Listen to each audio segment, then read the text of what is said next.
You're listening to the Light Novel Podcast.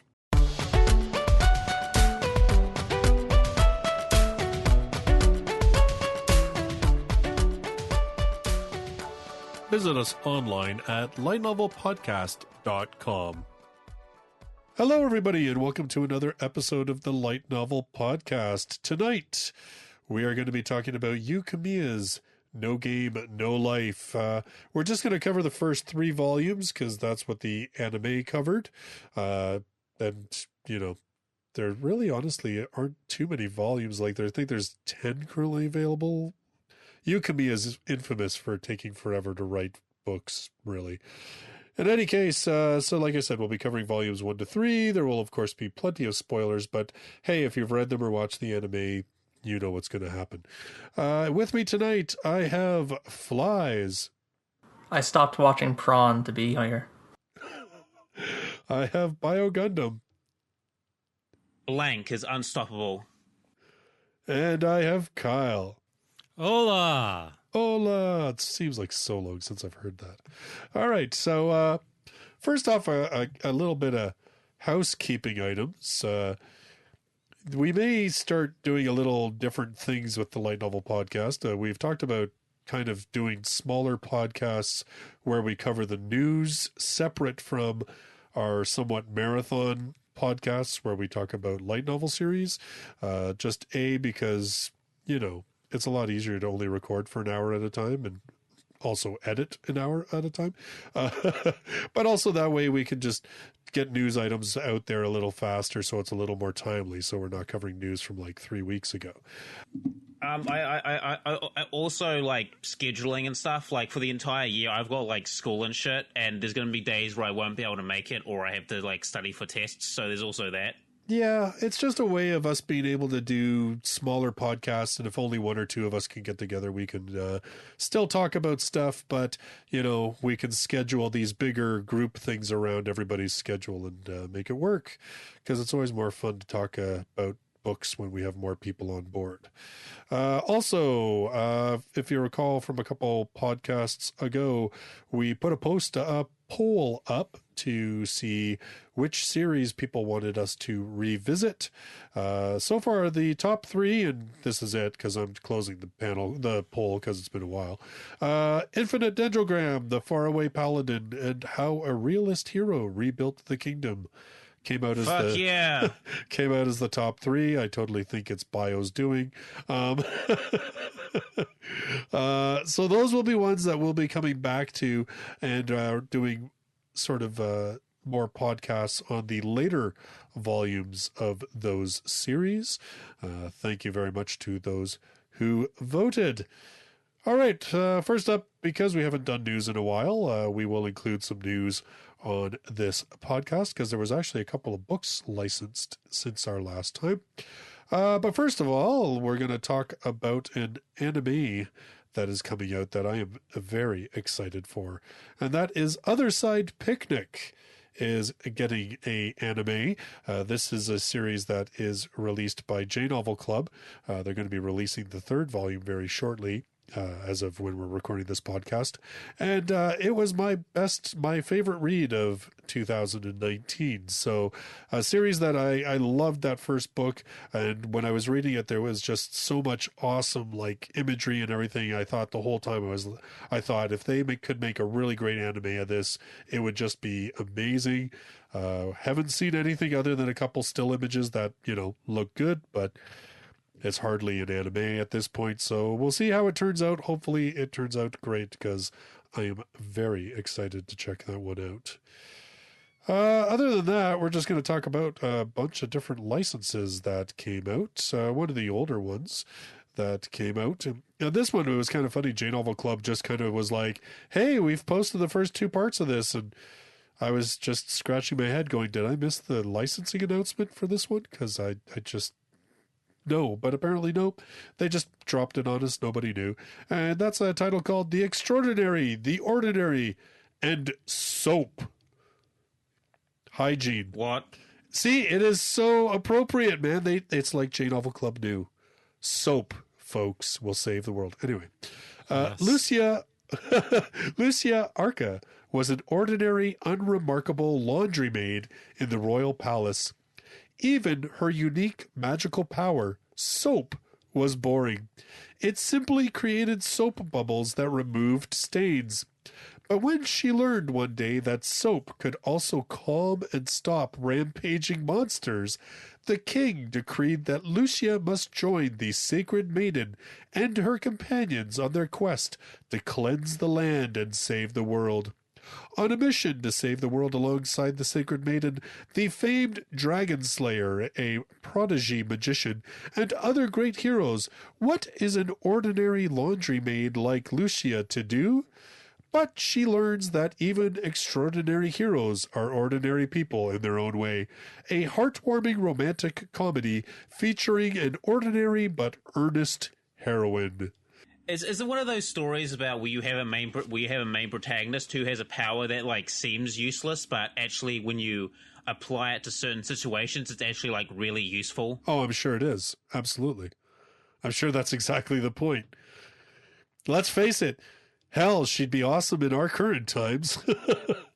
Bring the soap! Dude, the amount of money that you could save on detergent and laundry, man, this woman would just be... If you married this chick, like, she'd be saving you, like, thousands of dollars a year on just laundry and detergent alone. Well, and you wouldn't have to carry Purell with you, you know? You'd just be like, hey, honey, I need to wash my hands. Be awesome. Be great. Yeah, hand sanitizer, that's money that you can save. Right? I mean... Keep you safe. Excellent.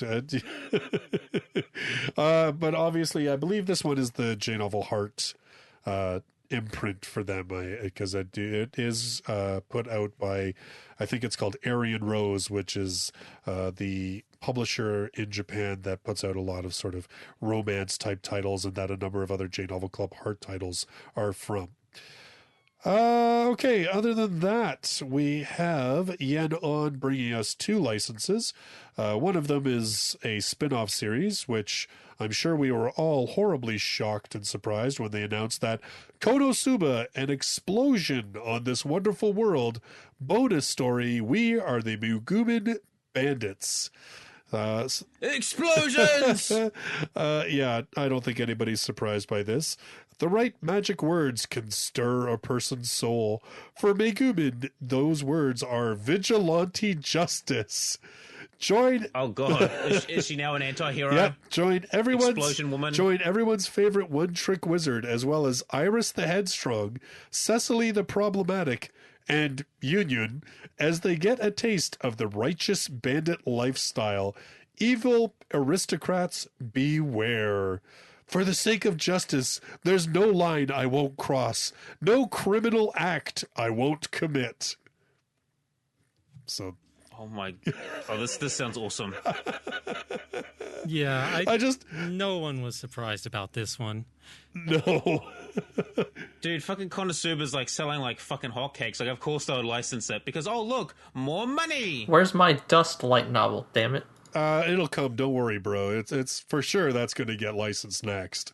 I think they're just going with the Megumin ones first because she's a hotter character in terms of like because the recent movie focused on her and everything else. But 40 kgs. 4'8". Figure the possibilities. So yeah, I'm pretty sure the Dust ones will get picked up next. That'll be like later this year. I bet they announce those. But I find it so funny that it's like all of these people have titles except for poor Union. It's just Union. Iris the Headstrong, Cecily the Problematic, and Union. Union the Friendless. It's like Lord of the Rings. It's like we've got Aragon. And then we've got the Hobbits. It's like, hey, we're people too. It's like, no, you're not. Quiet. Get back to the chores. Let us, the big strong adventurers, do the work. You're just baggage. Carry the bags. Yeah. Yeah, I just always find it funny that poor Union always gets the short end of the stick. And then in another shocking announcement that I don't think anybody would have ever expected, Yenon licensed a book based on Makoto Shinkai. What? I know. Gasp. Who would have thought? Oh my God, a Makoto Shinkai work gets picked up. No way. Anyway, it's called The Garden of Words. This one, I'm clutching my pearls right now. I'm not actually really familiar with this one. Was this even a movie? I don't even remember this. I think it was the one before Your Name. Oh, really? Okay. Yeah, Garden of Words. A Garden of Words. It was released in 2013. Oh, okay. I think it might have been the movie right before Your Name. Well, I think it Your would Name be. was Yeah, made. that would make sense. Yeah, I think that's the only one in that hasn't been released in U.S. theaters. All the others have. That's probably why I'm not familiar There's no with more it. left. Because I know there's Yenon has now Your Name, Weathering, Garden of Words, and I think Vertical has They've got 5 centimeters per second. 5 centimeters, and the Voices space of one, a distant. Voices of a distant star from a distant star. Yeah. So yeah, I I mean, think there they're might pretty be much, like one more. Yeah. So really, I mean, Makoto Shinkai, shocking. So yes, it's supposedly Anime News Network said it was a moody drama about 2 lonely souls who meet in the garden of Shinjuku during the rainy season and help each other learn to walk again in life. Totally sounds like a Shinkai movie. All right. Okay. I don't know. then, Based on the movie, I would put it between Your Name, better than Your Name, but not better than Weathering. Okay. Well, that's not bad though. Is it available? If you have Like, a foot it's been- fetish, you'll enjoy it. Oh Lord. Okay, so I'll put that on the 0 and 10 list. Got it. All right. And then finally, we've got a couple of licenses from Seven Seas. First off, they licensed a series called Yes, No, or Maybe? Kunie Dake is a popular TV announcer known for being a cool and flawless professional. But on the inside, he's the opposite. Brash, hot-tempered, and as prickly as can be. Still, Kay juggles his private and professional personas successfully until one day the unthinkable happens. Stop-motion animator Suzuki Ushio from work sees him at the grocery store with his real personality on display. Now, Kay has to figure out how to navigate a relationship he didn't expect. But is that really as scary as the possibility that someone might love both sides of him? So this is a boy love title. I guess it's the first one that Seven Seas has published, actually. So we'll see how that goes. Yeah, I think it's very interesting because it's playing on the concept, because I think there's this Japanese saying that there's a face that you show to the world, a face that you show to your friends, and like a face that you show to your family. Or I'll find the quote. Let me go find it. Let me just find it. It should be somewhere. Okay, here it is. Here's the full quote. The Japanese say you have 3 faces. The first face you show to the world. The second face you show to your close friends and your family. The third face you never show anyone. It is the truest reflection of who you are. So maybe it's a play off that. Oh yeah, well we've seen this same thing. Like, there's been quite a number of like romantic manga and anime, but it's usually the girl that's the one that has like the flawless, beautiful, top of the school kind of thing, and then at home she's like a slob and doesn't do any makeup and everything else. You know what I mean? Like, there's wasn't that the plot for? I think it's His or Her Circumstances. It like might have she been. like the main. Yeah, His or Her Circumstances. Because it's about a chick who acts like flawless and shit like that, but at home she's like a slob and kind of like just really fake. Yeah. Like her outer persona is just really fake because she just wants attention and wants to be popular, and she comes across this dude who like basically discovers her personality, and she finds out that he's also putting up a front as well because he has a lot of like family issues. It's not that he comes from like a broken home. It's just he's given shit because his father stole money from the family. He's from one of those like traditional families, and there's a bit of a drama.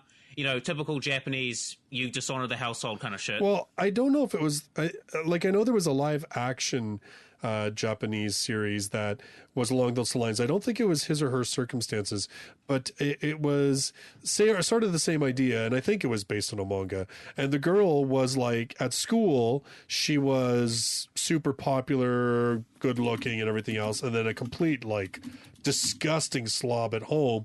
And then the guy who finds out was like the opposite. He was this quiet, nerdy guy at school, but yet he was like super hot. And he like can you link me this, because this sounds interesting. I'll have to find it. Oh, what you mean, this particular title that they've licensed? That and also the thing you'll just both. Okay, I'll have to find that. It kind of sounds like Switch Girl. That might be it. That sounds familiar. Yeah, I'm not 100% sure, but that could be it. Let's look it up. Look, Switch Girl. Oh, we're getting something. Yeah, it is. Okay, this Switch is it. Girl. Okay, so there you go. Okay, I mean, that's a list because it sounds fascinating. It's based on a manga, and it had a TV drama in 2011. Yeah, that would make sense. Yeah.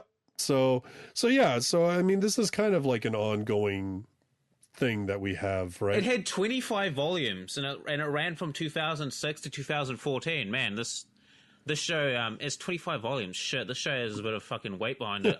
I need to read this. All right, and then another one that Seven Seas licensed is Roll Over and Die. I will fight for an ordinary life with my love and cursed sword.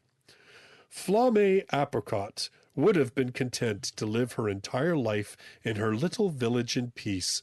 Unfortunately for her, a god prophesied she would be the one to defeat the Demon King, and Flamme, with her terrible stats and useless abilities, has known nothing but misery ever since.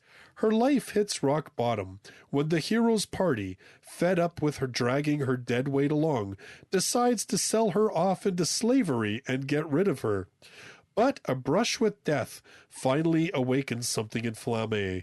Rather than ending, her story might just be getting started, and this time, instead of a traitorous party, she has a woman she loves by her side. Seven Seas totally going for like the Yuri, BL, and everything else with this one. Well, I just finished the Bloom into You light novel today, so I'm all for it. Yeah, well, I mean, this one sounds now, it sounds like apparently this one's a little gritty, like, even though it's obviously got sort of a Yuri tone to it, it sounds almost like that it's that whole vengeance, dark vengeance and everything else. Like it could be kind of cool, actually. I'm very interested in checking that one out. I peeked into the first couple chapters of it, and it was... Yeah, it was pretty gory. Her, her special ability that she was born with, which actually makes her strong, is that all of her stats and skills are reversed. So on the surface, it looks like, she's just a weakling, but whenever she gets she uses cursed equipment or something like bad status effect happens to her, that's whenever she gets powerful and like that. So, so she gets the crap kicked out of her. And so there was a lot of just really bloody scenes, especially in the beginning. I guess I'll take their word for it. I wasn't sure that it was going to be Yuri or not, but hey. Something to look forward to. Gritty and a Yuri show. That's a very interesting combination. Yeah, that might work. All right. They also licensed the Sarazanmai light novels. I just butchered the pronunciation of that. Sarazanmai? Sarazanmai had an anime last year. This is the one that was like the Kappa. Like, after accidentally breaking a statue of a mythical Kappa, junior high students Kazuki, Toi, and Enta are transformed into Kappa themselves as punishment by Keppi, prince of the Kappa kingdom. Keppi has a task for the boys if they want their bodies back. Work for him to hunt down zombie Kappa, born of twisted human desires. Even scarier, though, they're going to have to expose their own deepest fears and desires to each other to do so. if I know anything about like the kappa, aren't they fucking sea demons that like they fucking drag your soul out through your anus or some shit? Like I read some legend. There was definitely scenes like that in the show. I will not lie. Oh my. Yes, Okay. that is what. Yes, Japanese. Kappa are. Japanese mythology is very fascinating, I found especially the yokai. I found the opening song extremely amusing and meme worthy. Okay. Wasn't actually that one was meme, and if I recall, I think that's the only thing I saw was people making memes out of that show. I think one of my Twitter mutuals took the Sarazan My OP and just put the Chica dance over it, and for some reason it fit the music perfectly. Oh jeez. It was weird. Can you link that shit? Yeah, I'll link it to you. All right. And then finally, this one sounds like probably the most like straight ahead light novel that Seven Seas licensed. The Hidden Dungeon, Only I Can Enter. Noir is the son of a minor noble with very little to his name other than a job offer, which is cancelled before he can even start his first day. He does possess one rare trait, though, the magical ability to consult with a great sage, even if using the skill gives him a terrible headache. Unsure of what his future holds, he accesses the sage for advice on how to move forward and is directed to a secret dungeon filled with rare beasts and magical items. It is here that Noir will train, compiling experience and wealth until he's powerful enough to change his fate. Like I said, the most straight-ahead light novel. Yeah, it seems pretty straightforward. Like, I'm pretty sure I've seen several plots of this type of synopsis. You know, guy from a somewhat upper middle class, I guess upper echelons of society sort of family, but he isn't respected or anything like that because he just isn't doing anything with his life or he's some sort of loser. Like, I've seen plenty of shows with that kind of premise. Well, wasn't there one light novel where it was the same kind of idea where the guy went up into the mountains because he got... his like the girl he liked married someone, or I don't know, and he was up in the mountains there. I read the manga for that. Yeah, I read the manga for that, and eventually, like, he basically, I think he gets in a romantic relationship with a dragon or some shit like that. It's really weird. Yeah, like isn't that the one? Like he actually ends up defeating the dragon, and so the dragon's like, you have to take my kid with you to like teach them the world and stuff. I don't. Yeah. Anyway, I mean, yes, all of these things are sort of the same idea, right? Below average adventurer finds some way of cheating, becoming super powerful, blah, blah, blah, blah, blah. But anyway, I don't know much about it. I mean, it could be absolutely awesome. I have no idea. But it's just funny when you read the other ones that Seven Seas licensed, and then you read that one and you're like, wow, that's like the most light novel that you guys could find in that whole group. It's so light novel that it can only work in a light novel. Like, at this point, light novel is just going to be its own genre of fucking fiction. Oh, what's the genre of this light novel? It's like, oh, yeah, it sounds about right. We have light novels that are light novels and the light novels that are other things. Anyway. All right. So that's it for news. At least, news that really matters. Hey, you missed something. Which one did I miss? Overlord. Which part of Overload? Oh yeah. There's that too. I just posted it to the Discord today. Apparently Overlord, Volume 14 came out, and in the afterword, it announced from the author that it will end on the 17th volume. Yes, that is correct. I didn't know whether I consider that news, because do you remember that he actually said that back when there was that whole foofara? No, he said he was thinking of giving up on the series, but it wasn't like confirmed. Yeah, like, I thought he said. Yeah, I thought at that point he was like, I was gonna do 18, but now I'm just doing 17. I thought he had said that at that time. I think he said no. I think he just said he was gonna end at 18. But like apparently, what's happening is that he's just getting tired of writing. So he like cut out like a plot point that he was thinking of adding so that it could get wrapped up well in 3 volumes. Huh. You know what? Can I just go about some theories of what I think is going to happen? Because I mentioned this in the Discord earlier, and I'm just going to do it for those who didn't read the Discord messages. I have a feeling that I think not only is he tired of writing, but I think he's tired about Momonga's story or Ainz's story, and I think at some point he's going to do like maybe like a prequel or a sequel or some sort of side story, maybe in the same world, but not centered around like Ainz or stuff like that. Because let's be honest.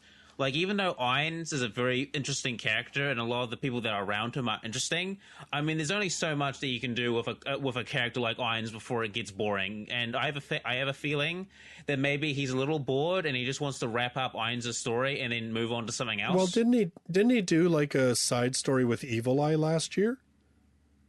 Yeah, and that was the reason he got pissed off, because it was supposed to be an exclusive side story for people who bought the third season Blu-rays or whatever. Yeah.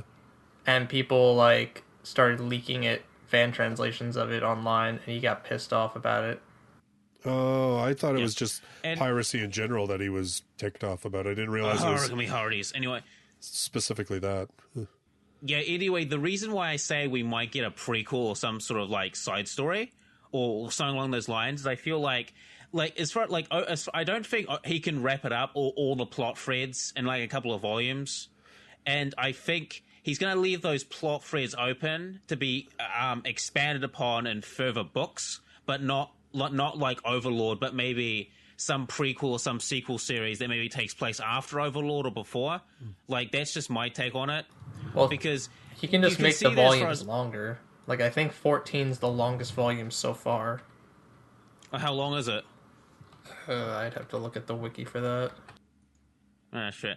I mean, I guess you can, like, pack all the plot threads together, but, you know, I have a feeling that maybe he'll just go for a side story. Because Overlord has a lot of, like, Overlord does have, like, a lot of deep lore, and, you know, a part of me's kind of, like, I kind of want to see that deep lore. Like, wasn't there an entire kingdom founded by, like, a group of players, and then those players, like, servants, when they, because those players died eventually of old age or shit, and, like, I think a couple of hundred years later, the servants of those, like, players, they rose up and became, like, a great evil, and then another group of players had to fight and defeat them. I don't know. Like, I mean, I've only read up to the 8th volumes, but I know, like, I've read up to 13. Even by that point, there is, like, yes, there's lots of hints that there have been other players and that certain kingdoms rose and fell because of them. Yeah.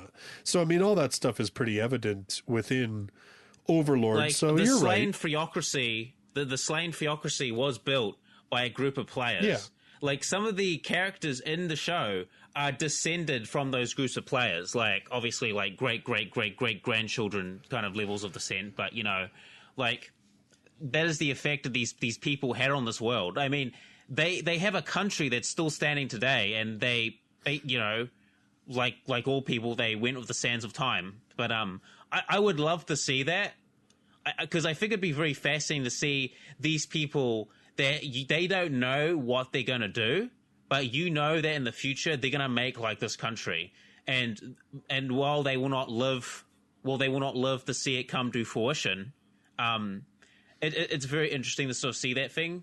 And I think another thing that'd be very interesting is like the moral downfall of like the NPCs or servants they left behind, because in a couple of hundred years, those servants basically they went rogue, and they had to be put down. And I would have loved to sort of see a side story about that, where you have these servants who they dedicate these entire lives to these people, but these people are not immortal, and they just fade, they just disappear with the sands of time. And you have this theme, like the same thing with Overlord, like when it comes to like the NPCs of Nazarick, because he's basically their god, really. And it's like, well, what happens when their god disappears? It's like, what are they going to do? They have no direction, they're leaderless, and they're like, well, we have to do something. And it's like, oh, let's destroy the world. Like, if our god is dead, there's no reason to live anymore. Let's just destroy the world and ourselves.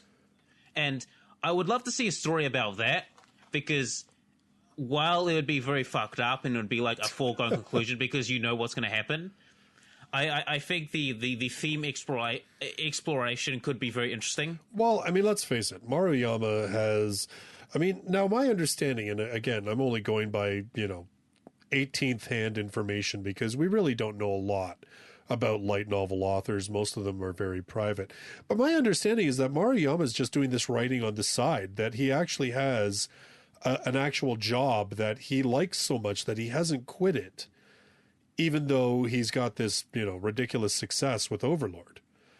That's my understanding. Now, I could be wrong. But he's definitely not doing it full time, because from what I read, he's only going to be releasing like one volume a year. Yeah. Like he just released 14, and apparently 15 isn't coming out until like exactly a year from now. Yeah. Well, this is it. So I think he hasn't really ever been fast with releasing these books. So, I do think that it is true that this isn't his only thing. It isn't like he is just a full-time writer.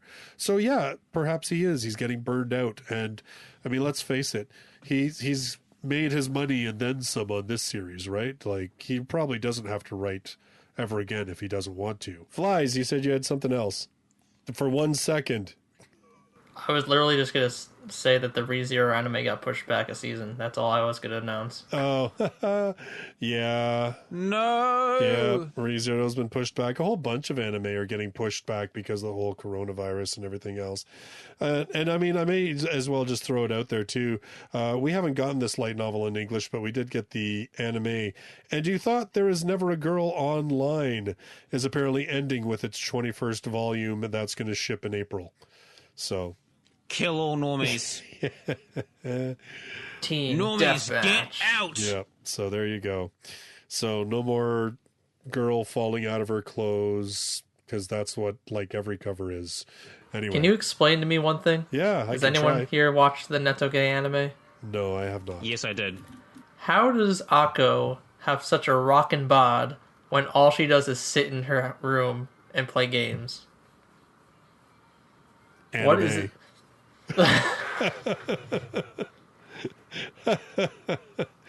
Because anime. Waifu logic. Well, I mean, come on, man. I don't want to be that guy, but let's face it. I mean, most people in that community, there is a certain vision of what eye candy is, and that's what it's all about, right? So... does she sit in her does she, or is she doing stuff that we the viewers aren't seeing? Who knows? I don't think so, because in the anime she does, well, in the story, she does something stupid and attacks a teacher, and the teacher just kicks the shit out of her. So I don't think she's really as fit as being depicted. So she's probably a little bit more on the meteor side. Well, she's got some meat already. I'll tell you that. I knew. Yeah, so she's getting fit. Just in 2 places, apparently, based on the artwork from the light novel. But anyway, all right. So I think that's it for the news. Really, this time, really. Okay, so let us talk. Let us talk about No Game, No Life. The story of Blank, the sibling duo of Sora and Shiro, who shockingly beat God at a game of chess, and then find themselves dragged into a world where they don't beat God. They beat the god of games, who happens to be the main god. He's God. Come on, all the other gods are gone. Anyway, because he didn't. We can talk. We'll talk about Ted as we go along. But anyway, so they get sucked into this world where all conflict is solved by games, and it's. Half the fun of the series is seeing how people try to manipulate and find gray areas in the rules. But in any case, like every sane person does, because why the fuck not? So you always want to bend the rules to your advantage. Well, that's kind of how you do. It's basically Sora and Shiro using the power of bullshit to win. A lot. I don't think it's exactly bullshit, because there is a little bit of game theory shit going on in the background. So I think a lot of it is wish fulfillment. I will admit. Yeah, it is. Yeah, how they win in the first book. I was about to go into that later on the podcast. We'll get into. Okay, so we'll finish with our synopsis really quickly here. So, so they find themselves basically in this world.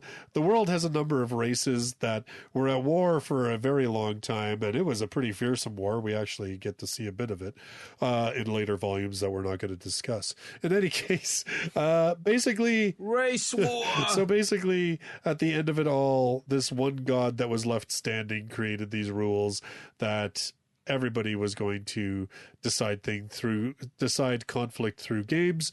They discover that humanity is on the lowest of the ladder, and that humanity has lost much of its land and much of its wealth and prosperity. And so Sora and Shiro, as typical gamers do, decide that they're not only going to take on the world, but they're going to eventually take on God so they can, elevate themselves, I guess, to godhood. So yeah, that's... Why not? That's it in a nutshell. To shed your mortal coil is the dream. So that's it in a nutshell. Well, let's... there's so many different things we could go on about in this series. First of all, let's talk about Sora and Shiro, because when I read this book, I was like, I'm surprised how much I dislike the main characters and yet like them at the same time. I got that exact same feeling too. Like, it's not that I hate them or I think they're unlikable. It's just they're like super neats essentially. Like if you ever watch the show like Welcome to the NHK or Genjiken, like take that type of like character archetype and just crank it up to an 11. And you get your main protagonists. Well, I think my main problem with it initially was because of how they treat Steph. I knew you were going to say that. Yes, because I like Steph. She's my favorite character. She's my waifu. If I go with that in this series. She seems to be a lot of people's favorite character. Well, that's because she's the best character. I mean, come on. She's super cute. Maybe not as much in these 3 books that we're talking about, but she does prove to be very intelligent and far more capable than what Sora or Shiro give her credit. And I think it just shows the needless cruelty of Sora and Shiro, that the way that they treat her and dehumanize her. Well, I think the best juxtaposition of her just character in a whole is towards the beginning of the 2nd volume, where she's going over all this, diplomatic policy, all that, and the stupid brother and sister have her dressed up as a dog-eared French maid. Yeah. I remember that. I was like, fuck yeah. Okay, so yes, you're right. I mean, and this is and I think that was really the part that made me dislike Sora and Shiro, because the fact that they're amazing gamers, they're cocky, they're confident, and yeah, okay, they've got the chops to back that up, but they're just so needlessly nasty to Steph, They're kind of just smug assholes. You think they know everything? Well, yeah, they are, really. Yeah, well, I think anyone would be like that if you're like... Because you have these people that are extremely good at this one fucking thing, and in that particular one fucking thing, they're almost like nigh unbeatable, and usually these types of people aren't really good at anything else, so they tend to like lord it over other people. It's like this one thing I'm like especially good at. Like, because, there'll be some people who are, jacks of all trades. You'll have some people that are pretty good at most things, and there's only very few things that they actually suck at, like prodigies. And then you've got these other people that are just very good at one super specific thing, and everything else they're shit at. And usually these types of people, using armchair sort of psychology, they tend to lord that over people because they have nothing fucking else. Well, I think it seems to me basically that Sora and Shiro are so socially inept. We do see that. But again, like I said, I can handle them being cocky assholes because they're in this world that's decided by gaming, and they are on a whole other level in terms of gaming. I could handle that, and that's probably why I don't despise them, because they've got the skills to back it up. Yeah, they're like Vegeta in a sense, because if you see Vegeta from Dragon Ball Z, he's like really cocky and arrogant. I mean, he gets less so in some of the arcs, but like he does, though he talks shit, he can actually like back it up. But and that's what I mean. But the whole thing with Steph, I'm just like, why? Like what? Like the only thing that I can think of is kind of like what you're saying, Gundam, where it's like they are socially inept and inadequate, and so Steph, being a person who is actually capable at those things, they are demeaning her as a way of feeling powerful. I don't know. I mean, far be it from me to... I honestly think it's only just so that the series can have more fan service, because my God, there's lots of fan service. Why, you don't like Lolly and knee socks? How dare you? You're not a man of culture. Oh yeah, if you're not a fan of Lolly, you probably aren't gonna like this series. Just a trigger warning. Yeah, heads up warning. Yeah. Vibe check. Yeah, there's the whole Lolly sister and the whole like, we're not related by blood, so Shiro can have feelings for Sora and. I don't think Sora has feelings for her, though. No, it really doesn't come across. It's extremely one-sided from what I know. Honestly, they play it off more as a gag than anything else. Like, oh, we're not blood-related, so we can... But it's like, I don't like it how fucking wishy-washy it is. It's like, oh, we might do it, but we're not going to. It like they can't treat it like a joke almost. Well, I think it certainly played for laughs on the side of Sora, where, he says things like, oh, well, we can't do this because that's R18, or it's, will be censored, or he's talking in that whole language of, well, if we couldn't do this in an anime, then we can't do it in real life. And it's played for sort of like a breaking the fourth wall gag, as far as I'm concerned. No, but they use it for like clever plot points in certain games. Well, yes, that's true. The whole fact that they can't show anything R18. Yeah, yes. And, and you'd have that sort of, like you said, you have that kind of thing where you have Shiro, who seems to want the D, and then you have Sora, who's like, you're my little sister, and that's R18 and completely inappropriate, and we're not allowed, and Isn't she like 12 or 13? Like she's 11. She's 11. 11. She's even. Oh God! No! Oh no! She's This isn't. No fly area. No fly area. Don't this land. is not one of those. This is not one of those. She looks 12, but she's really 400 years old. No, this is like legit. She's 11. Yeah. She looks 11, and she is 11. She is 11. Yeah. So. And she obviously knows all this weird shit because she never leaves her fucking room, and her brother gave her this knowledge.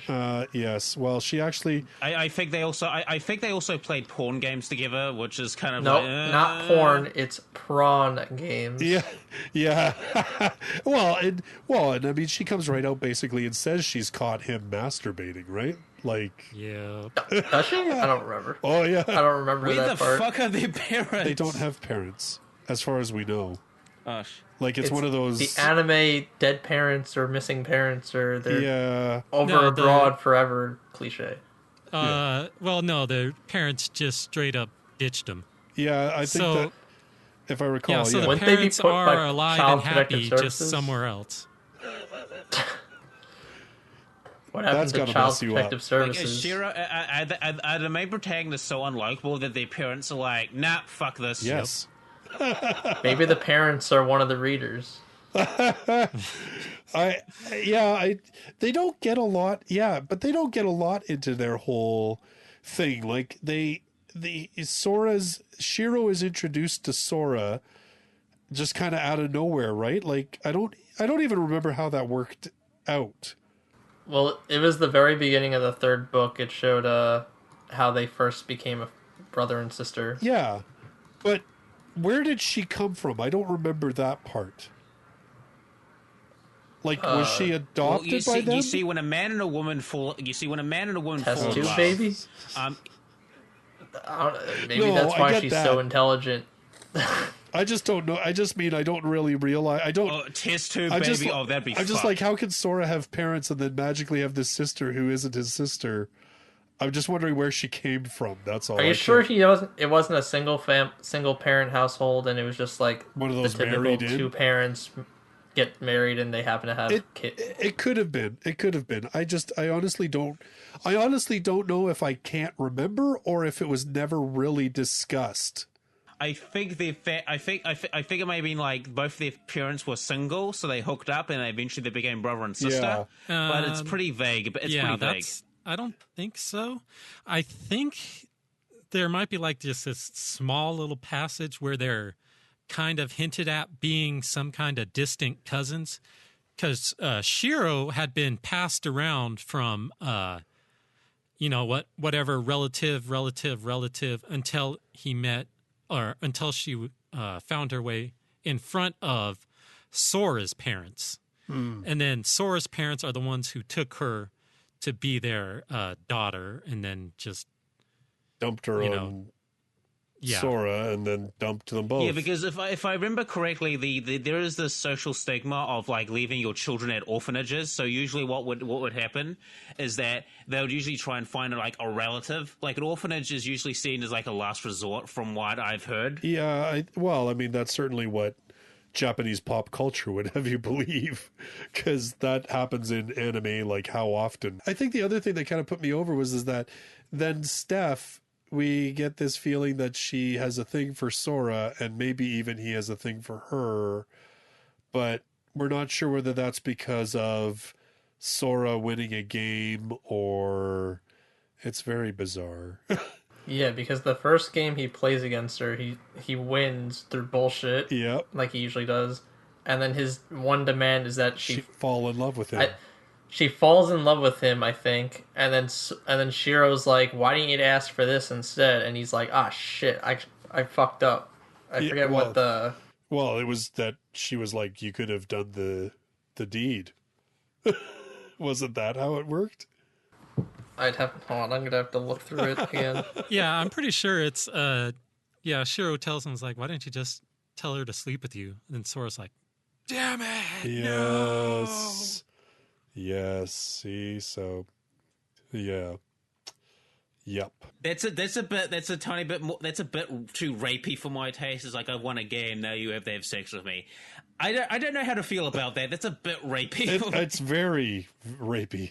I mean, the fact that he gropes Steph, and oh my god, like you know what, like the thing about this series is that there is good stuff in it, but man, there is so much problematic stuff, and like stuff that I just. And I don't think there's nothing inherently wrong with this. Like you can have protagonists who do morally bad things or a bit scummy. Yes. Because, it makes for interesting characters. But I think in like, I don't know, there's just something off about like Shiro and Sora. There's just something about it where it's like,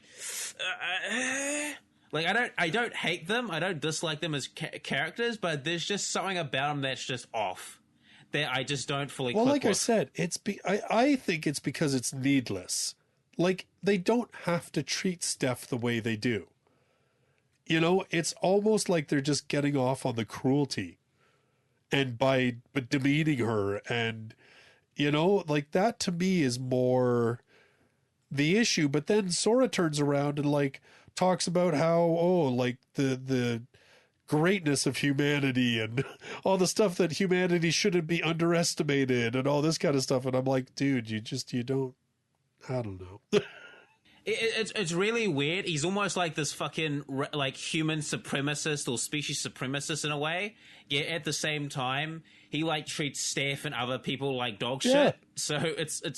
Well, that's what I mean, and it doesn't. I mean, I don't hate them as characters. I think they're alright as characters. I just feel that like there's no, like I said, you know what?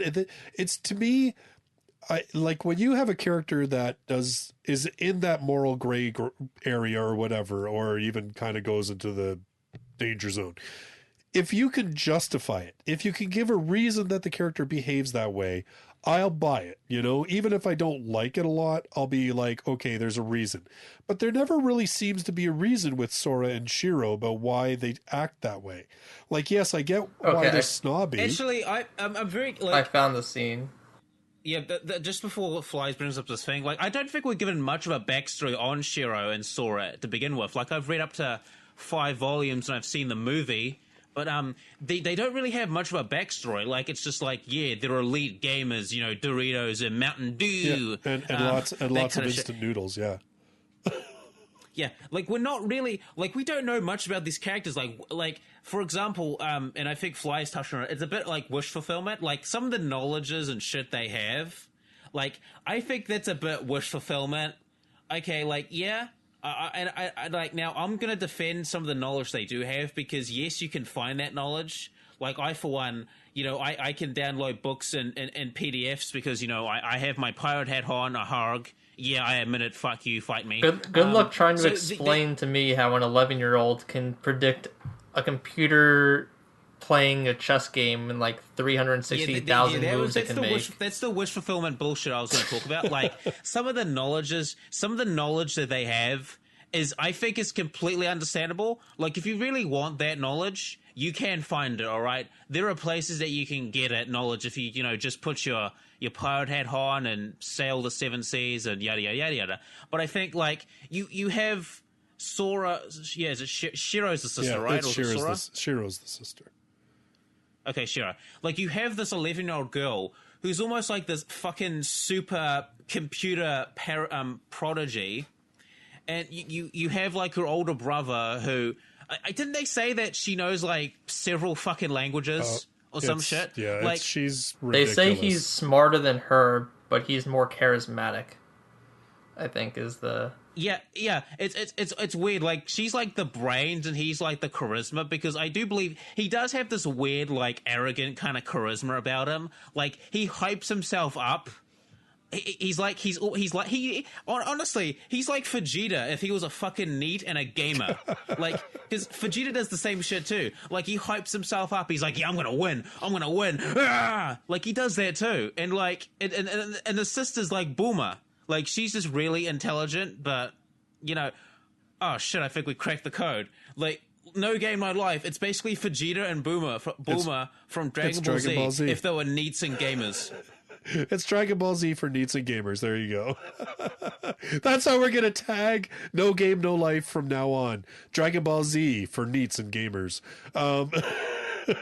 But... like, because I was just thinking about it. It's like, holy shit. He's like Vegeta, and she's like Bulma. It's like, holy shit. Well, I think the thing that they try to basically say is that Shiro is the almost computer-like brains of the whole thing. I mean, that's also even shown in the way that her personality is pretty muted. But Sora is the one that we see who seems to be able to read people, to be able to manipulate the way people behave and the way people... Like, I don't even know so much that it's charisma per se.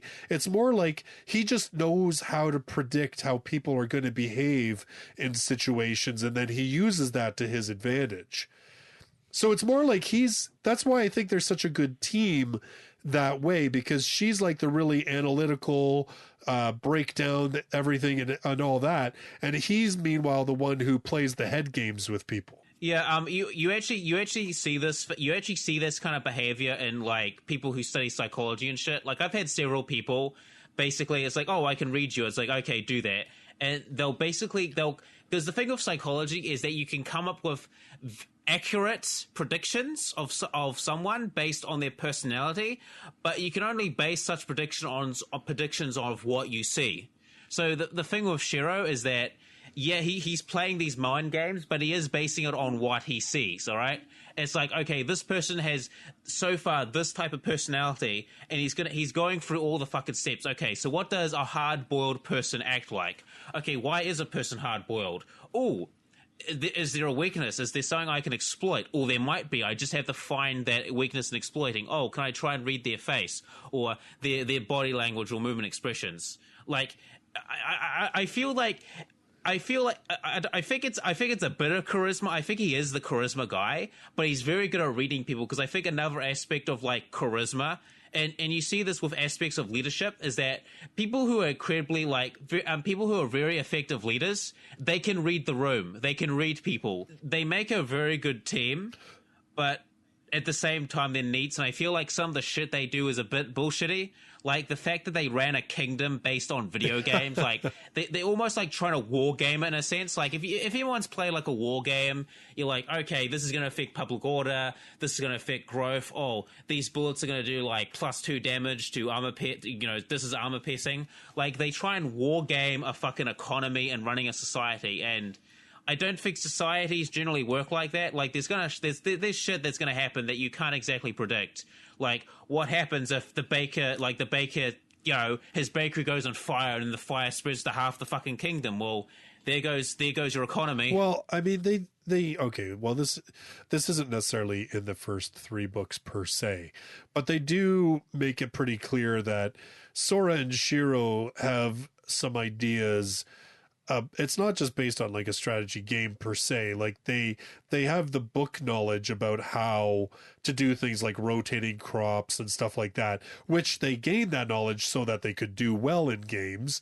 But then we do end up finding out that it's Steph who ends up being sort of the actual person who is negotiating all these things, who's actually, making everything actually happen in the kingdom. So, there is a lot of diplomacy that goes on that we don't even see really as the reader.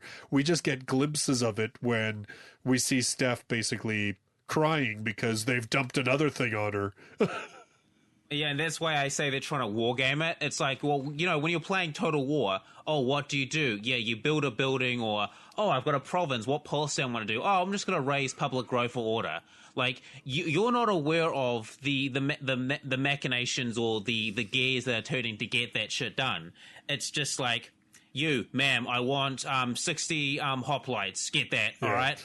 And and then they're just dumping it on Steph, and like I said, I think that's one of the reasons. And Steph's like, oh shit, I now need to get 60 hoplites. Yeah. Well, now I have to go to the military and army. It's like, hey, I need 60 hoplites. It's like, we don't have 60 hoplites. Okay, can we do 50? No. 40? Yes. Okay, 40 hoplites. King and Queen demand it, and that's why I say they're wargaming it, because what do you do with a war game? You press a button, wait a few turns, and thing is done. Yeah, and they're just doing the same thing. They're just dumping it on Steph, which is why I think Steph is best girl in this whole series. But anyway. Yeah, so there's a lot, I feel like, so there is a lot of wish fulfillment shit to get neats and power, which, I don't know. Yeah, I think this series would have been a lot cooler is that instead of being like King and Queen right away, they work their way up to it. Say for the first volume, they own a shop. Second volume, they become like minor nobility or something like that. And then they become like King or Queen. I don't know, maybe I kind of wish there was a bit of a build up to the King and Queen. And then it would have made it more exciting because it's like, oh, what are they going to do next? Now that they're ruling this fucking, this kingdom on its last legs, what are they going to do? Oh, we're going to conquer the fucking world. It'd be like, oh shit, that's cool, because that's the logical fucking conclusion, right? I mean, once you get up to the higher echelons of becoming like a king of a nation, like what's the next thing? Oh, I'm going to expand my nation. Yeah, it does seem there. Yeah, I mean, definitely the whole thing is rushed, but I think it's because Yuu Kamiya wants to get to the point where we're going after the other races. And, that's sort of that whole thing where he creates that mechanic where each race has a game piece that basically represents the power over that race. Him setting that up right away, that's what this series is all about. It's ultimately going to boil down to them having to take on the world. And then eventually we're also told that if you gather all the game pieces, you can challenge God. And I think it's important not to forget that, whenever Shiro and Sora become king and queen, the entire kingdom of Imanti is just basically one city. I mean, that's it. That's how far they've fallen. No, that's very true. And it's not like they're taking over this massive piece of land with all sorts of plentiful things. Like That's yeah, exactly. Like the library is in the hands of a Flugel, which is Jibril, which we'll definitely have to talk about Jibril. You know, even their old one of their old buildings, I can't remember what exactly it was, has been turned into the Werebeasts embassy for humanity. Like, yeah, there's not much for humanity to do that they can fall even further. You know, and I mean, ultimately, like they have to win it from Clammy because she won it from Steph, who we find out, you know, isn't very good at games. The most pathetic thing is that you find out she had to cheat against an idiot. Yeah. Or not an idiot, cheat against a noob, a scrub at games. That whole thing with Clammy and Fiel, that shows you right away in the first book that how this series is going to go, right? That yes, there are these rules that the god has put forth in terms of how people are to behave and everything else, but there's so much wiggle room in those rules to cheat, subvert, manipulate, and everything else, that you see how it is that the world has operated still with a lot of negative things going on, which I kind of wonder about the whole thing with Tet, who is the god of games, basically the one god of this world now.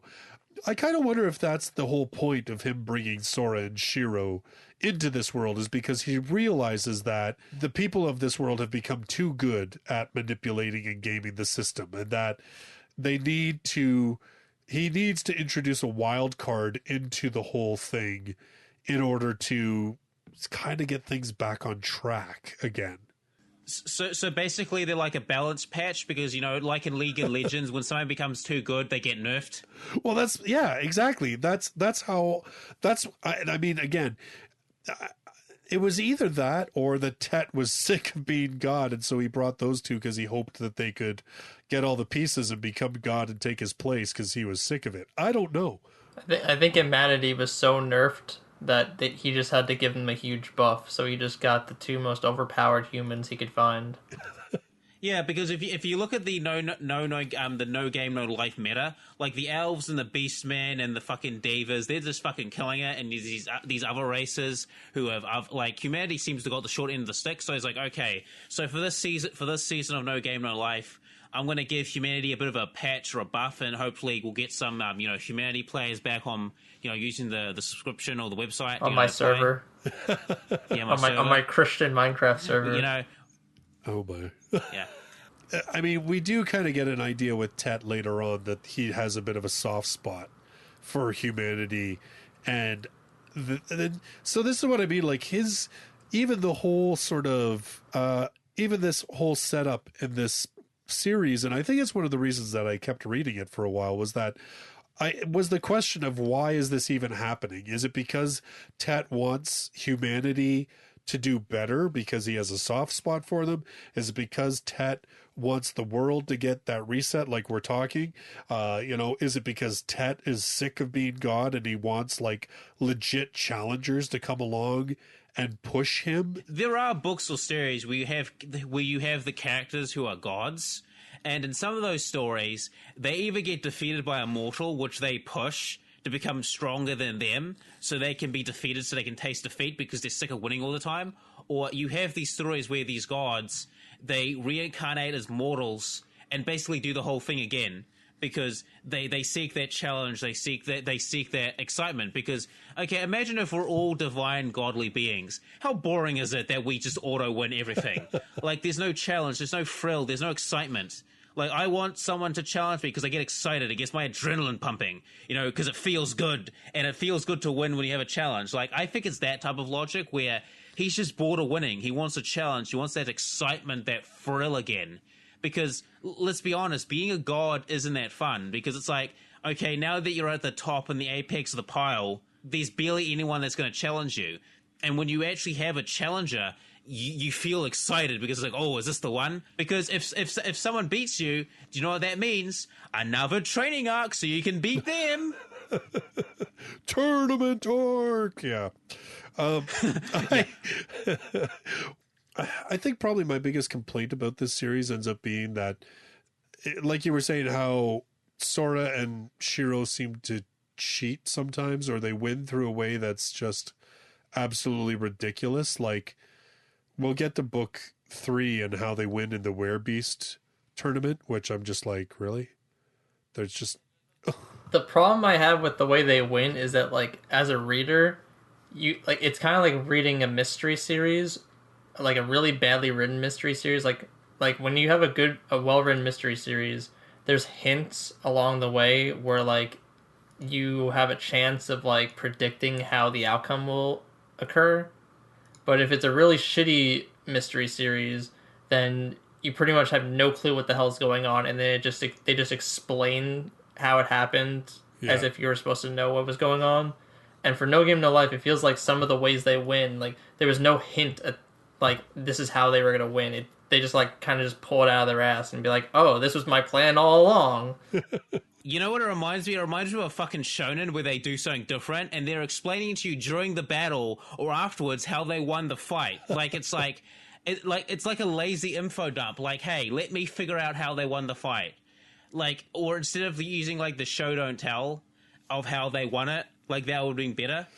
Now, obviously obviously the show don't tell doesn't really work so much in a light novel format because obviously they have to use words to describe shit. But, you know, like, don't info dump the fucking viewer how they won. Like, let them win or showcase how they won or have people, like, have characters like think about it and they're like, oh, that's how they did it. But without, like, info dumping it to the viewer. Like, there are ways you can do info dumps but not make it, like, taxing or not make it sound like you're taking the work from the viewer. Because, you know, sometimes it's fun to figure out how they did it.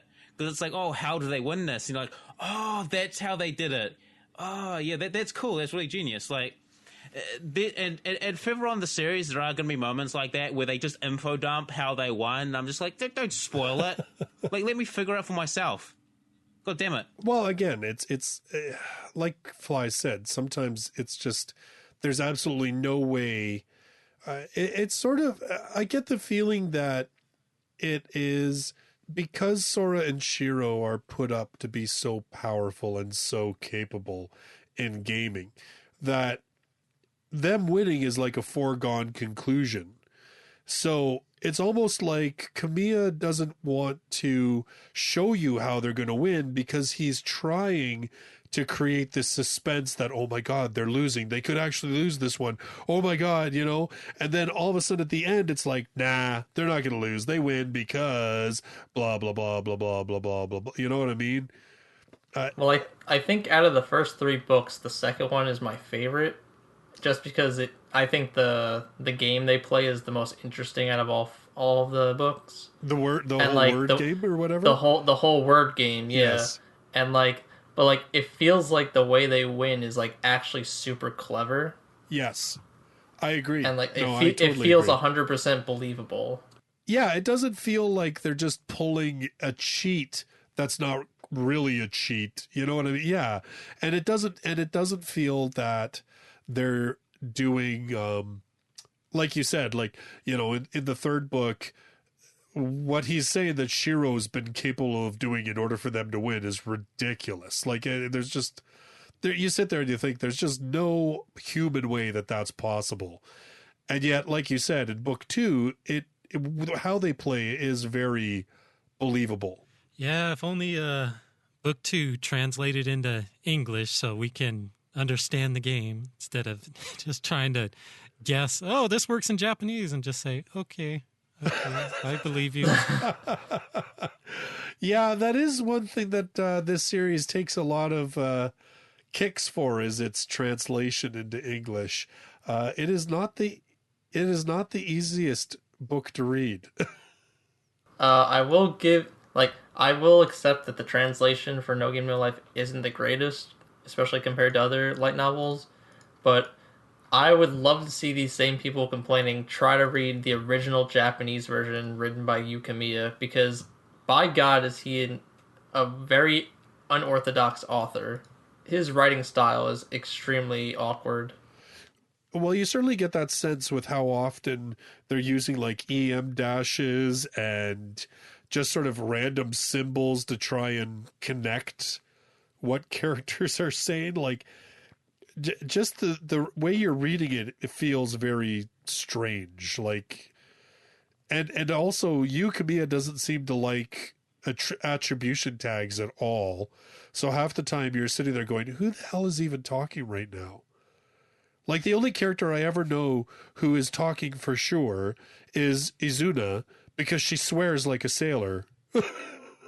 Or Shiro. At least she says please at the end of every sentence. Like this. Yes, or Shiro, because, yeah, it's that emotionless. And because she almost always starts with brother. Brother, fuck me harder. Yeah, well... You're too young for that. Wait till you're 18. She doesn't quite come out and say it. Wait till you're 13. She doesn't come right out. She doesn't come right out and say it. But man, that subtext is there a lot. And I mean, let's just say it. No Game No Life is not a series to read in public. Yeah, I mean, all you have to do is open the book up and take a look at some of the color images, and you know what you're in for. And like you said, I mean, we don't only have the lolly in Shiro, we also have the lolly in Izuna as well. And there's more lollies to come based on some of the covers. Yeah, there are. Lolly, get your lolly here. Lolly, get your lolly. Free jail time. Get your lolly here. Although I have to admit, I found Izuna's whole thing where she swears and then, please, because she thinks that somehow please negates what she has just said. You're a piece of shit, please. Yeah, right? Exactly. Keep petting. Watashi wa koro desu. Keep petting me, bitch, please. I fucking love that. It's like, yeah, it's almost like you're talking to Bedroom, like, yeah, fuck me harder. And she's like, yeah, pit me harder, yeah, rub my belly, you piece of shit, rub it. It's like weird, like bed talk. The whole series is full of that kind of weird bed talk. Wait, isn't this guy's like wife a mangaka or some shit? Well, yeah, she and he actually worked together to do the manga version of No Game, which No Life. Oh shit! You know I honestly believe that character's based on his wife when they fucking bed. Oh, no, that shit. Okay. Let's just not go there. Where is this coming from? That's my deep lore. Let's not go there. No. Don't ruin my fun. His wife is a mangaka. She did the art, I think, for the manga series. And then he did the script for it, which even the manga didn't last very long, if I recall. It got sort of stuck in hiatus hell. Because I remember reading I remember reading a couple of volumes of the manga because it was at my like local library. I didn't think it was bad. Like it was alright. Like it was like it was a bit easier to follow than like the anime. Yeah. Well, I think the manga is what nearly hell, killed him. Because, because he went on the long hiatus, and then he straight up left Japan, moved to Brazil, I believe. Yeah. Well, isn't that where he's originally from? Yeah.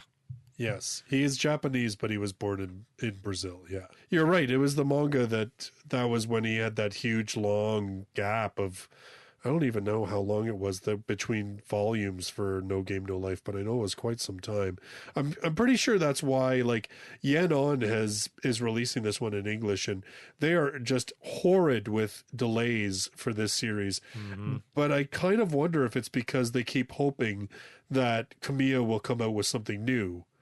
You know what I mean? Like I think they kind of keep pushing it off so they don't go years with a drought of content on this series, because like I don't even know how many he's got out in Japan. I don't think he's that much further than what we are in English. I think we're completely caught up now.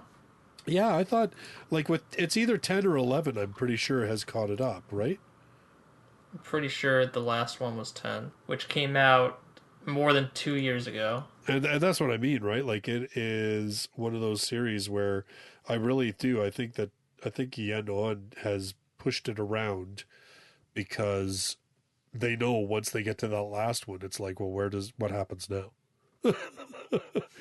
I think that, like, even though we did go a couple years between volumes, and that's actually why I stopped reading it, was because the delays were so long, I just moved on to other stuff. The last time I read a volume was back when the movie came out, which was like forever ago now.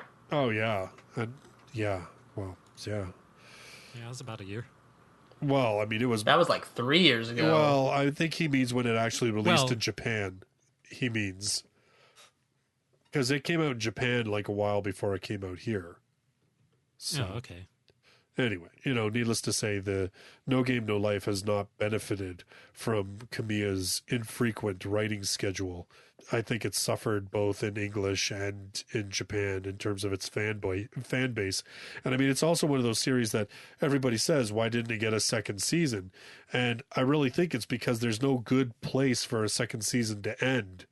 Yeah, especially with the author, with his condition like that. Like, I mean, it's good that he's writing something like that. But if you're like if you have like some sort of sickness or illness that's going to make you like AFK for a while, maybe not be an author, or at least have someone like write these ideas down and write it for you. All right. I never understood why he doesn't have his wife do the artwork for No Game, No Life. If the artwork is taxing on him to do, like, I just never understood why he wouldn't have his wife just do the artwork. I read the manga, like, the artwork is fine. Like, his wife is pretty talented, it seems like. I think I find panels of the manga, but I'm pretty, like, I those was a few years ago, but it didn't look too bad. Like, I think she could do it. Yeah, I never understood why he wouldn't lighten his load that way, especially when he already worked with her on the manga version. It just didn't make a whole lot of sense to me. In any case, has anyone read Volume 7? Volume 7? No, I have not. What was that? That's the one after the movie. Okay, yeah. I'm up to Volume 6. Like, does it have like a kind of like conclusive sort of ending? That one? No, it really kind of just it just like ends. No, there's more. So it's like if it cut off there, then that'd be like okay. I don't mean like the ending for the series. I mean like no, but conclusive it's place still to end a season. No, it's still a cliffhanger.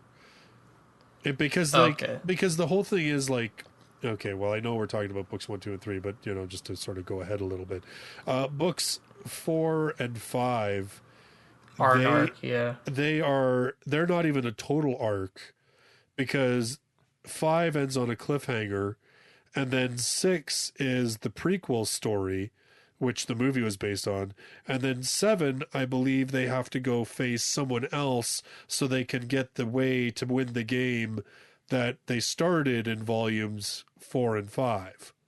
So like, it's not, you know what I mean? Like, it jumps around. Like, it's not as clear. It isn't as clear as the first 3 books where you have a game, there's a conclusion. There's a game, there's a conclusion. And obviously, with the way with book 3 ends with the whole werebeast, them sort of taking over that whole thing, that is the point where truly Sora and Shiro have asserted themselves as being this force to be reckoned with. So it made sense for an anime to end there as a season. But like I said, the later books, as far as I know, I've read 4 and 5, and I have some idea of what 7 is. And as far as I know, it still bounces around.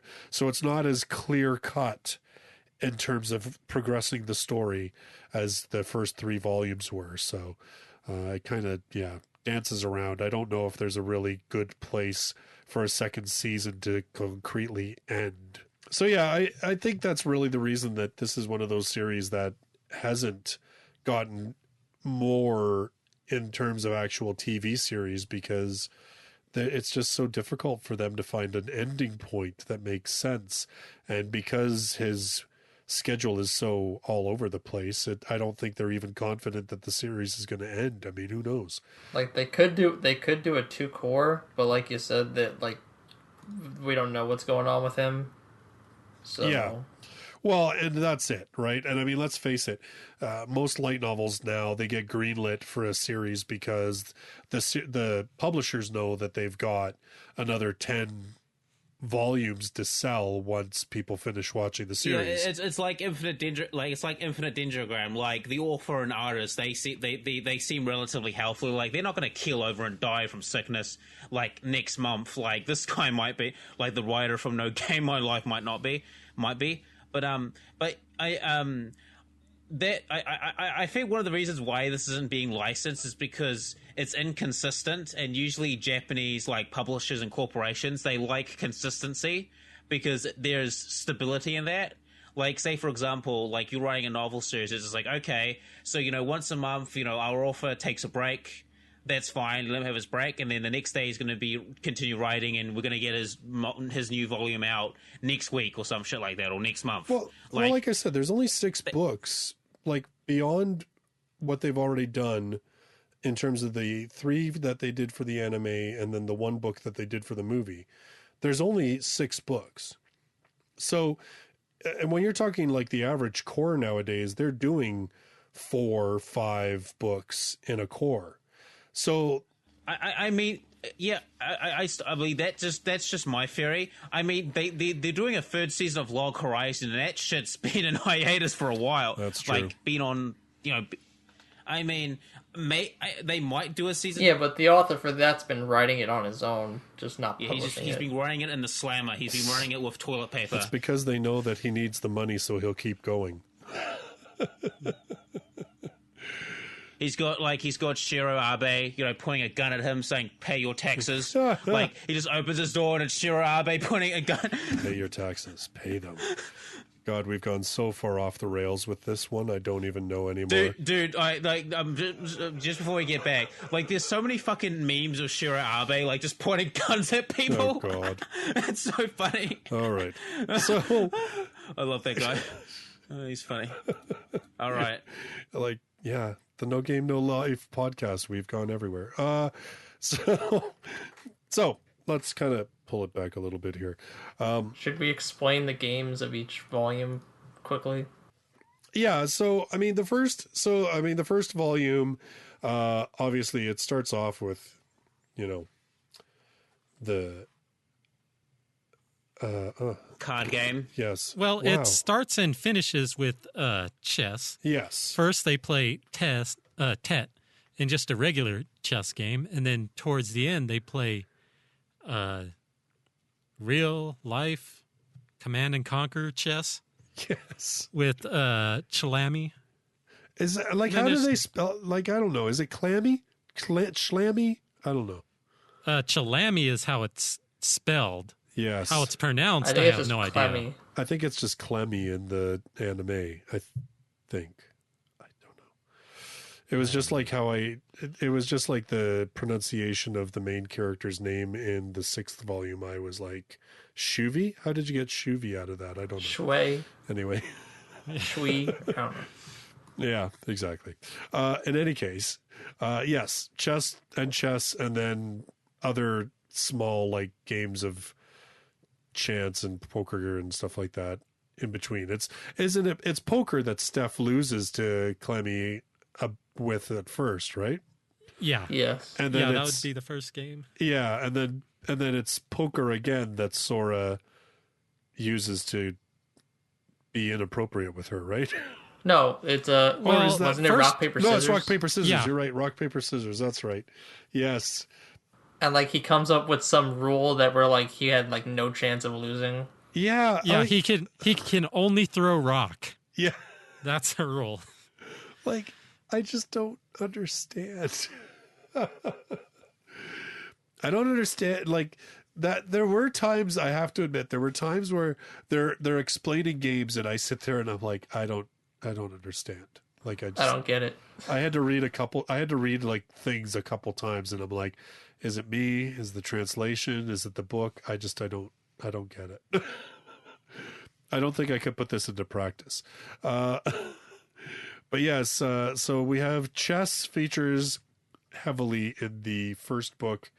Then the second book is primarily the game of words with Jibril, which I agree with Flies. I think that's the one that makes the most sense and also is the most clever overall. What's the name of? It's basically like one of those games where like you Shiratori? Yeah. Shiratori. Yeah. Yeah.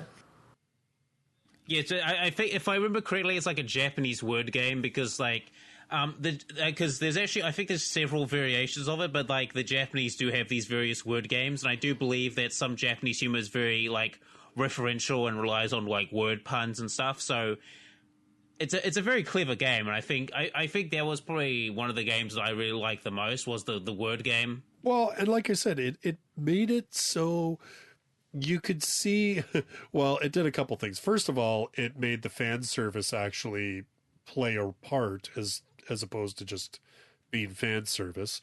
One more reason to get Steph and company naked, but yeah. Anyway. I think there's at least one shower scene in every volume. There's certainly a bath scene, yeah, because they or bath scenes. Well, hygiene's actually important in medieval society, especially if you're royalty. Like you got to make sure you're clean and stuff. Well, yeah, I can't remember whether there's a bath scene in Volume 3 or not. I'm pretty sure every single volume, when a new female character joins the group, they have to wash Shiro. Yeah, I'm pretty sure. And then Sora films it surreptitiously, supposedly. Yeah, I think there was a scene. It might be the 4th volume, but I think there was a scene where Shiro actually washes Izuna. Yeah, I don't remember that happens 3? After the game. That's after after the game. I'm pretty sure that's after the game in Volume 4. Yeah, because isn't that the one where her grandfather Ino shows up and like threatens Sora or whatever about his granddaughter? You can't use violence. That's against the rules. He threatens him all the time. He does all the time. I kind of like Ino, actually. It's basically just empty threats because the second he does that, like, what actually happens when he breaks the rules? Like, don't you get, like, yeeted from the world or some shit? I don't think we've ever seen that. I don't know if they've said that yet. I don't know if they've specifically come out and said that. Now that I think about it, that's actually a thing that I want to know. What happens if you break the rules? Like, what happens? Hold on. I don't know, because that's a very good question. Did they establish that? Oh, shit, they haven't. haven't. No, I don't think they have established exactly what happens.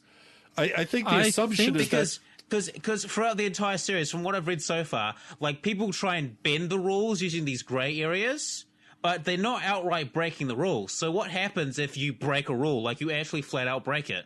I almost think that it is so ingrained in them, at least the people of Disboard, that they just cannot comprehend, not following the rules, that it's a religion to them. Because in the end of the first volume, as they're playing the chess game, when Clammy, whenever her own units start turning against her, she has no idea what's going on, what kind of cheating might be taking place. But to us Earthlings, we see it's like, well, you're behaving like a despot, ordering your units to kill each other. Of course they're not going to, follow the Mad King's orders. And she just simply cannot comprehend that. So I almost think it's like this kind of mental block where they couldn't even imagine doing that. Yeah, but I'm just kind of wondering, like, what if you have someone who's really intelligent and just really rebellious, and he's just like, nah, fuck the rules. Like, like those, like a rapper, like, fuck the rules, and he just does it. Like, what would actually happen to that guy? Like, would it be like, oh shit? Would it be like one of those things where he gets like immediately yeeted from the world? Or would it be one of those things that like nothing actually happens? We don't know. Maybe he gets imprisoned? I don't know. Yeah, I think the implication, because let's remember, I mean, most of this stuff is operating on we see most of this operating on a global scale. There's a little bit on a, personal level, but for the most part, it's this whole competition against countries. And I think that because they are so used to the War of the Gods and what that did, I think the whole idea is they don't want to anger a god again. And so people stick to the rules, even though it's not explicitly stated what's going to happen. I think they just kind of figure if we break the rules, then we might be wiped out, or, you know, we might be destroyed or killed, or at the very least reduced to virtually nothing, you know? I mean, remember too, a lot of these different races actually followed one of the other gods that were eventually destroyed. You know, I almost think like, oh my god, you know, I just realized it's almost like a fucking religious dogma or a cult. Like, it's almost like that. Because if you think about, like, are we going to go into, like, the backstory of, like, what the world was like before that? Or, like, should we say that's that? Kind of that would be Volume 6 stuff. Yeah, that's Volume 6, which, I mean, again, like, the movie is a prequel, so the majority of it is stuff that happens before. But, I mean, we just know, like, they do tell us in these first 3 books, they give us sort of an idea of what the world was and how the world ended up this way. And basically, we know that there was a war between the races. Particularly, there was sort of like a deity that each of the races worshipped that seemed to have sided with them. And that, for the most part, humanity did not really have a god, and that for what we know, essentially all the other races ended up basically being defeated either against each other or what have you, and only one god basically was left, and that was Tet, the god of games. And then he created these rules. And my guess is that a lot of these races, because they have lost their own god and there is only one left, I think they know how powerful the gods were, and they refuse to go against them. Even though we see so much cheating and trying to find, like, wiggle room in the rules and everything else, right? Like, dude, fucking elves and fucking beastmen, like the elves especially, they try and bullshit their way through all this fucking shit. And everyone knows they're fucking cheating. And they're really arrogant about it as well. Like, yeah, we're just super skilled. Like, no, you're not. You've just got very high mana and you know some spells. I think it's just whoever has the highest mana are the most likely people to cheat. That seems to be kind of the way, yeah. Well, it's because that's the whole thing, is that they can't... you can only call a cheat if you can prove it, and you know how the person's cheating. So and that's why humanity, that's why with mankind, that's why they're in such a bad spot, is because they can't call a cheat because they don't use magic, so they can't recognize when magic is being used, or recognize the signs for it, or or another thing they can't figure out is the beastman's, you know, mind reading ability, quote unquote. Which, by the way, if they, because I mean, can we spoil it? What the ability actually is? Well, yeah. I mean, we're talking about books 1, 2, and 3.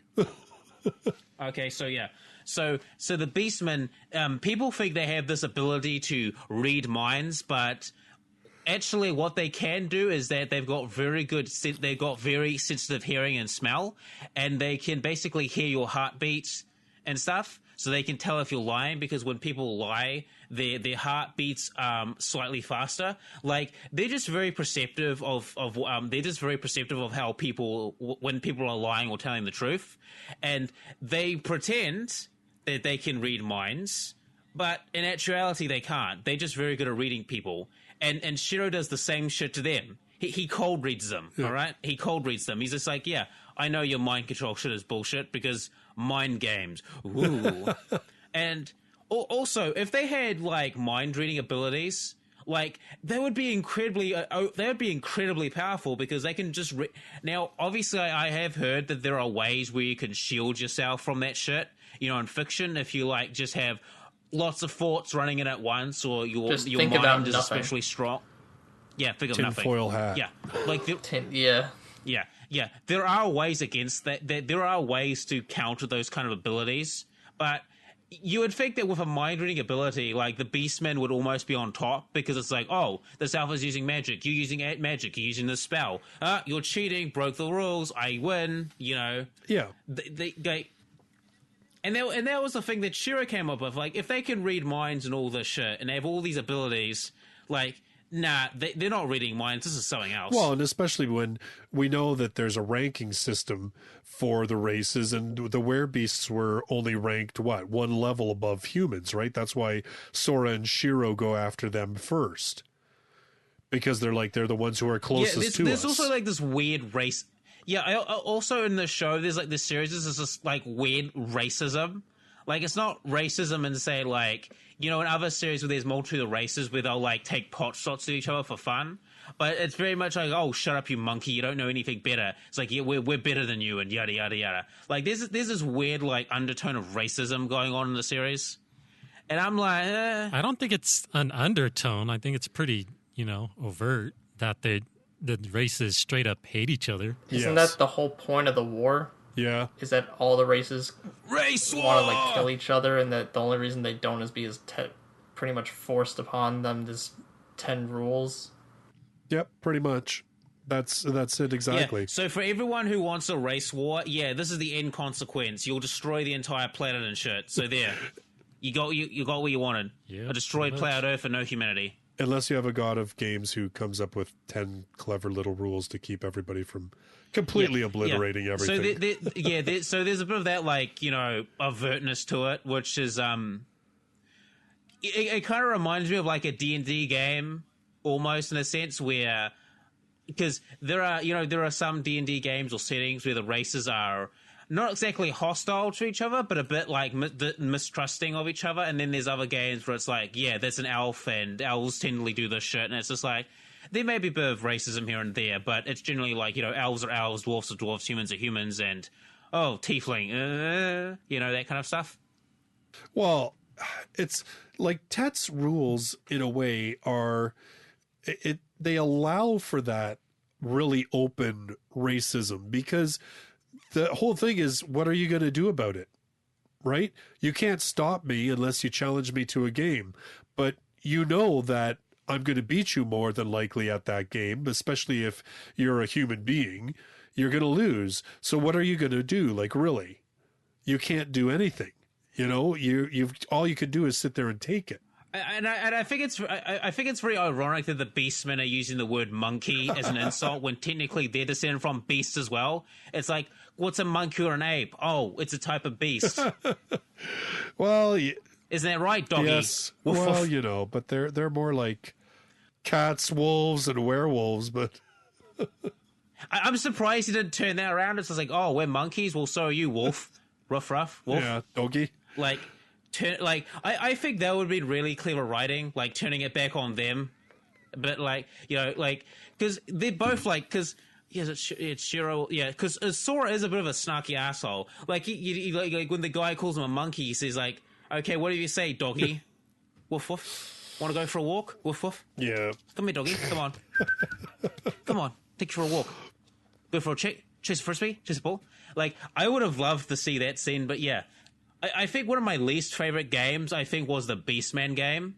Not just because I don't like the genre of game as in itself, but just like how they won the game and shit. Now I think the way the Beastmen covered that shit up was very clever, and I like that part about it, like the whole mystery. And then when I find out it's just a fucking love game, shoot 'em up. I was gonna say it's Love Gun. Yeah, when I found out it was Love Gun, I was like, oh. Disappointment. Make your clothes disappear and. I was so disappointed. Like, they hype this thing up, and it's like, oh. Well, I mean, again, it's sort of the notch.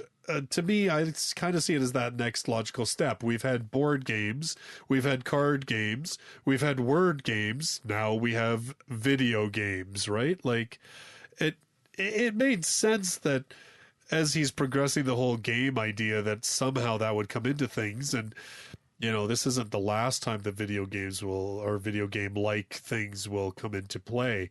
But it was sort of like I would love to take a look and see when those kind of games came out in Japan and whether it coincided with this book. You know what I mean? Like whether the book came out at around just after one of those games. Like he basically just stole the idea. I don't know. But yeah, I agree. Like it is the same thing. Like that's where we say that you don't really see the cleverness of blank in that game. Instead, what you see is this ridiculousness, this completely unrealistic ability of blank, where it's like, well, we knew that the Beastman could hear us lie, so we lied to Steph to make her believe something. But the way that we knew this would all work out is because Shiro memorized the movements of every single NPC in the whole damn game. Like what? Yeah, it's like, I liked the other two games because there was this wittiness and cleverness, and there was sort of like, there was a logic behind it. Like, it was reasonable, all right, to a certain extent. Obviously, this is anime. It doesn't have to be 100% reflective of reality. But, you know, there was a logical conclusion that you could be like, I see. But with the third game, it's like they jumped the shark. Yeah. At the same time, I think the games that we have seen in this whole thing are also meant to be reflective of the different races, right? Like the Flugels are obsessed with knowledge. They're obsessed with understanding things in books and everything else. And so a word game makes obvious sense that that's the kind of game that they're going to play. For the Werebeasts, they are a physical entity. I mean, when we see Izuna really letting loose and that she's having fun, it's because she's going nuts, like she's going physically crazy. So dude, the Werebeast in melee combat would be fucking terrifying to fight. Well, that's kind of the whole point, right? So it makes sense that the game that they would do would be somehow physical, but that it couldn't be quote unquote real, because then someone might actually get hurt, which would break the rules, right? So I see where they're kind of like, I can see where Yuu Kamiya is. To me, in a way, that is why Yuu Kamiya is a little bit clever, because he is trying to match the games that he's using with the kind of race who is playing the game.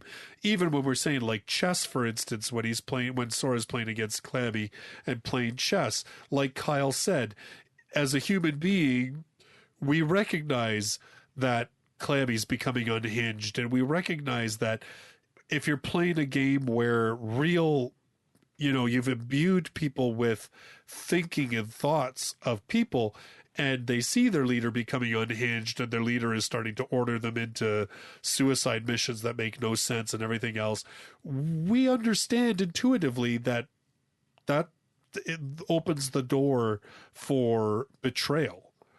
And so, like, I kind of get where that game, again, it makes sense that that's a human versus a human, even though there is a little bit of elf cheating on the side, but you know what I mean. Even the second game that he plays against Clammy, the whole Othello that begins in book 3, that whole thing where he disappears and everybody thinks that there's no such person as Sora, and they think Shiro's gone crazy and everything else. I thought that was kind of interesting too, that whole idea of losing yourself. And I think that again, it's a very human idea, right? That we value our sense of selves, we value our senses and who we are as people and what makes us us. And I think it makes sense, once again, that that's the kind of game that we see human beings play, because we do have such a strong sense of self. So, like I said, Kamiya, yes, I think he kind of sort of Deus Ex Machinas his way out of some of the stuff, but there are, I would say, still some clever elements to the games. But I do agree. I think the one with Jibril in book 2 is the best one by far, and it really does demonstrate how Blank can think and manipulate, and shows the strengths of both of them, both that really strong analytical thought, but also that whole playing mind games and making you think one thing's happening when really it's not, and everything else. All right. You guys have anything else you want to add? Because we're already coming up on 2 hours here. I think really the only thing else to add is just kind of the future stuff that we start seeing, because, of what we're getting, hopefully someday the series will come to a satisfying conclusion that doesn't involve the author just suddenly dropping dead. But, yeah, we see a lot of stuff. These games, they get really grander in scale. The rules get utterly ridiculous. Yeah. Huh? And, Blank aren't as infallible as, they wish they'd be. So, going forward, you do see just a lot of stuff changing around, a better idea of the world as a whole. Because, through these 3 volumes, we've only seen a very small portion of it. And, there's just so much more out there. Well, there's 10 races, correct, if I recall? Yes. I thought there were 12. Oh, maybe. I think there's 13. Maybe. Oh, and I had it open. But at least one of those races is basically gone, though, right? If I recall. It's something like that. Maybe not. Wait, no, there's 16 races. There's 16 races. Because there's 16 pieces on a chessboard. Right. Okay. So, yeah. And I mean, yeah, and we've seen very few of them. Even by book 6, we've seen very few. I don't think we've even seen, let me just think, maybe we've seen just half at that point. Or not quite. Well, we have the elves, flugels, humans, then we have the beasts, and then we end up getting others that I don't know if I should spoil. Vampires, mermaids. So yeah, we've seen almost half. Ex Machina. Yeah, we've seen about half of the races. And well, I'm glad to hear that the series kind of takes Blank to a different place, because like I said, it does seem at times where, and you do see it again in the 3rd volume in that last game, where it's almost like Kamiya can't come up with a clever enough way to have the game progress in a way that, like Kyle, like Flies was saying, in terms of making it like a mystery novel where you can see the breadcrumbs that are being dropped along the way, so that when it gets to the end, you're like kind of surprised, but you're also like, oh, that's brilliant because I see how this is all coming together, right? The series would be way better if it did that. But the other thing, though, that I found, like in books 4 and 5, was, man, like, I don't know what the hell happened with Kamiya, but he starts ramping up the whole, like, fan service thing. That is one thing that I was just like, man, this is getting a little much. But then I will say, though, book 6 is phenomenal. It's still, like, my favorite of the series.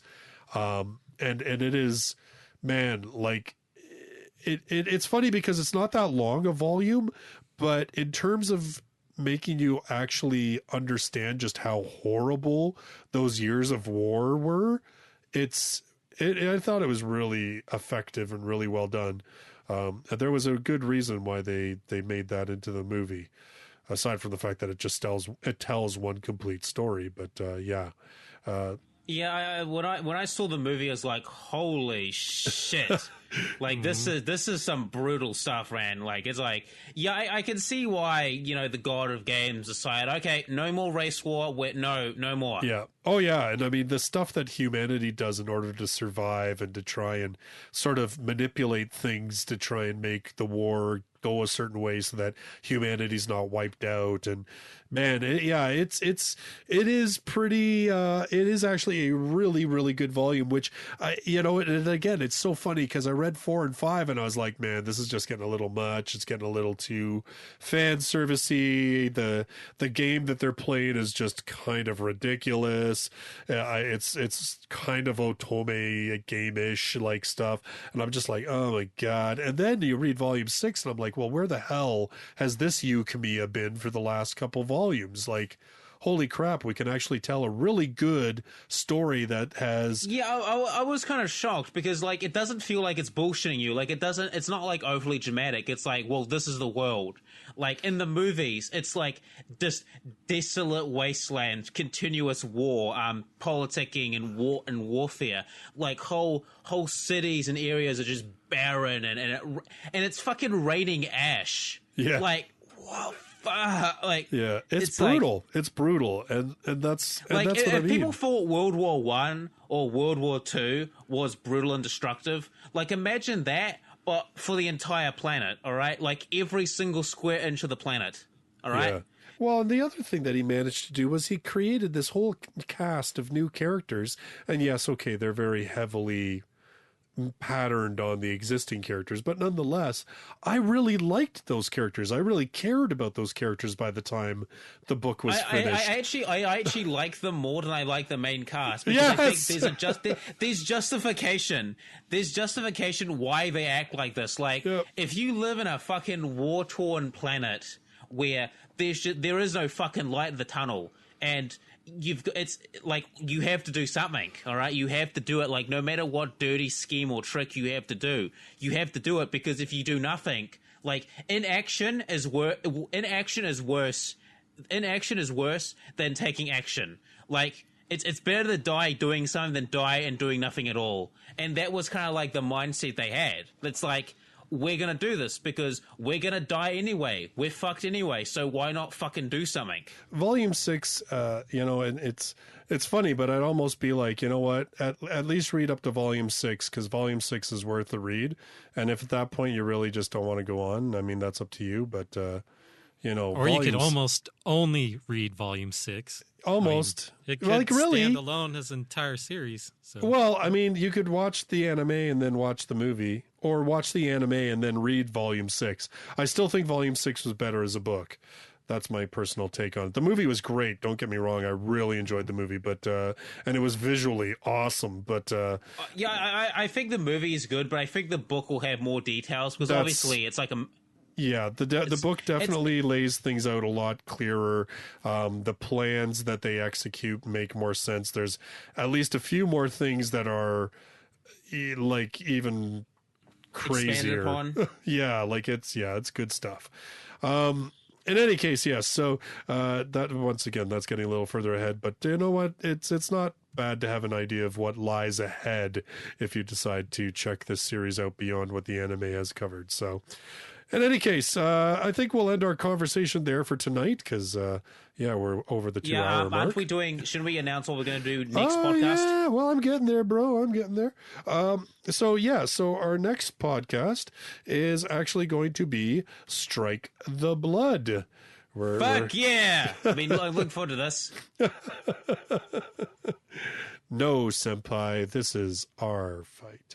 So that's going to be our next podcast, vampires and cute girls who keep them in line.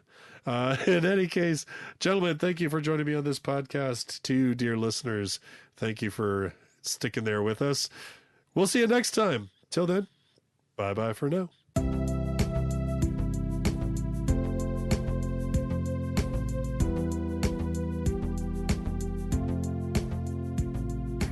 For show notes and related links, visit lightnovelpodcast.com.